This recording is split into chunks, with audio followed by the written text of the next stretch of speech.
Bitch, I'm stylish. Black top, big t-shirt, Billy. सर्दी खोकला तुम्हालाही वारंवार होतो आहे, मग हा व्हिडिओ फक्त तुमच्यासाठी आहे. हो, आज आहे चैत्र मासारंभ आणि आज उभारल्या जात असते गुढी. गुढी उभारण्याच्या मागचं वैज्ञानिक काय कारण आहे ते आज समजून घ्या. गुढी उभारत असताना उंच काठीचा वापर केला जातो. त्याच्यावरती एक शुभ्र आणि चांगल्या प्रकारचं नवीन वस्त्र आपण त्यामध्ये टाकत असतो. त्यानंतर त्याच्यामध्ये आंब्याचा आणि लिंबाचा पाला, कवळा पाला, शिवाय त्याच्यामध्ये व्यवस्थित गाठीचा आणि ह्या सगळ्या गोष्टी एकत्र करून उबडा लोटा त्याच्यावरती टाकला जात असतो. यामागे काय कारण असेल बरं? चला आपण आज जाणून घेऊया.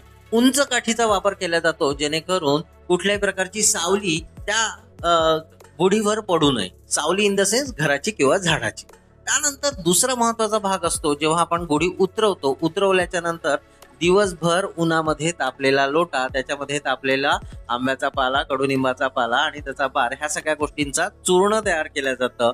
हे चिमूटभर प्रत्येकाच्या हातावर ठेवलं जातं, लहानांपासून मोठ्यांपर्यंत. ते खाल्ल्यानंतर तुम्हाला त्याचा कडवटपणा जाणवू नये म्हणून खडीसाखर किंवा जी गाठी आपण वापरलेली आहे त्याचा वापर केला जातो.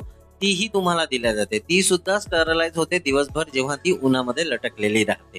आणि त्यानंतर छानसं थंडगार माठातलं पाणी पिलं जातं. या सगळ्या गोष्टींमध्ये तुमच्या मधली इम्युनिटी पॉवर म्हणजे रोगप्रतिकारक शक्ती ही इम्प्रूव्ह होते, ही वाढते. आणि यामुळं तुम्हाला वर्षभर असे छोटे मोठे आजार काहीही होत नाही.